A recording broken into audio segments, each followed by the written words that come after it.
अस्सलाम वालेकुम दोस्तों, उम्मीद करता हूँ आप सब खैरियत से होंगे। मैं हूँ मिस्त्री सरफराज मुगल, आप देख रहे हैं मेरा यूट्यूब चैनल फराज टीवी और मैं हाज़िर हूँ एक नई वीडियो के साथ। आज की वीडियो बहुत ही ख़ास है और जो लोग मकान बनवा रहे हैं, जो बनाना चाहते हैं, ज़रूर वीडियो देखिए। आपके लिए ये वीडियो बहुत ही ख़ास है क्योंकि इस वीडियो में बहुत बड़ा झमेला हुआ है।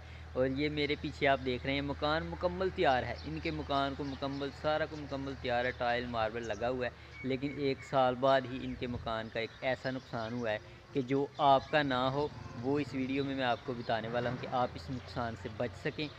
और ख़ासकर मिस्त्री लोगों से मैं गुजारिश करता हूँ कि थोड़ा सा काम ना तसल्ली बख्श किया करें, आहिस्ता किया करें, आराम से किया करें, जल्दबाजी ना करें, ताकि किसी का नुकसान ना हो। ये इतना ज़्यादा इनका नुकसान हुआ है, मैं नहीं बता सकता कितना हुआ है, लेकिन मैं आपको वीडियो में दिखाता हूँ कि क्या हुआ है। और जल्दबाजी मत करें, किसी भी काम में जल्दबाजी हो और वो ख़राब होता है।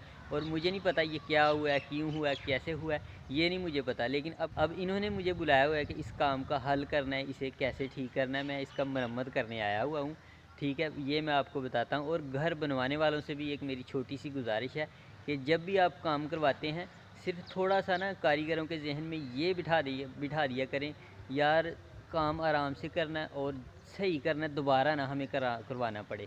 सही करना है, दोबारा ना करवाना पड़े। जब हम किसी भी कारीगर को हम कहते हैं ना जल्दी करो जल्दी करो, वो जल्दी ही कर रहा होता है। आजकल ठेके पे काम होते हैं, वो बहुत ही जल्दी पहले ही कर रहे होते हैं। जब हम उससे भी जल्दी उसको करने को कहते हैं, फिर जल्दबाजी में कोई भी काम ठीक नहीं होता। ये आप ख्याल करें, थोड़ा सा टाइम ज़्यादा दिया करें कारीगरों को, यार आराम से काम करें और ठीक करें। आइए मैं आपको दिखाता हूँ कि इस मकान का क्या नुकसान हुआ है और आप इस नुकसान से ज़रूर बचिएगा। ये देखें,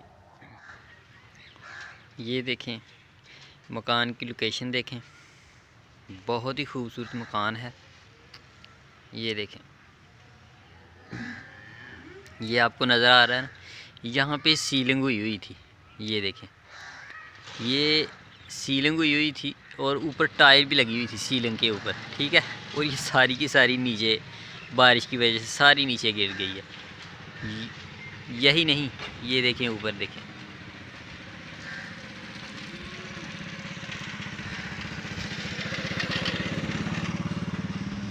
ये देखें, मैं आपको दिखाता हूँ।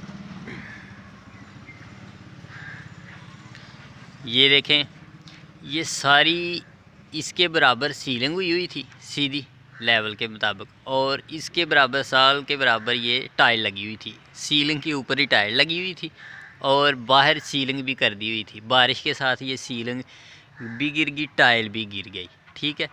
और इनके सब सारे घर का जो खूबसूरती थी वो भी ख़राब हो गई। यही नहीं, ये देखें, ऊपर से ये टाइलें भी अच्छी ठीक तरीके से नहीं लगी। और ये देखें, ऊपर दूसरी बिल्डिंग पे वो भी, ये देखें, आपको साफ़ नज़र आ रहा है ना, सीलिंग के ऊपर ही टाइलें लगाई हुई हैं। वो भी 2 टाइलें उतर गई हुई हैं। एक तो पर्दे के ऊपर लगी हुई है, लेकिन थोड़ी सी वो सीलिंग के ऊपर है, वो भी इसलिए उतरी है, ठीक है। एक मुकम्मल ही पीस जो है ना, वो सीलिंग के ऊपर लगा हुआ है। क्या उनका देखो तजर्बा क्या है मिस्त्रियों का। ये देखो, सीलिंग के ऊपर पूरा ये एक टाइल पीस लगा दिया हुआ है, ठीक है। और ये देख, मैं दूसरी तरफ भी दिखाता हूँ। ये देखें, ये भी देखें, ये इधर लगा हुआ है पीस, ये वाला, ठीक है, और इधर से गिर गया है, ठीक है। ये देखें, ये जल्दबाजियाँ जो है ना कारीगरों की, ये नहीं ठीक होता काम। ये देखें, ये चीज़ है। ओ देखें, ऊपर इस पे भी सीलिंग पे लगाई हुई है टाइल, ठीक है।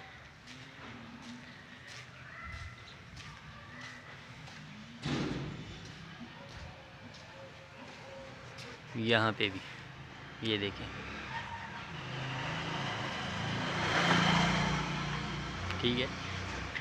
इससे आपको भी ये सबक हासिल करना है कि सीलिंग वहाँ तक करवानी है जहाँ तक बारिश की पहुँच ना हो, ठीक है।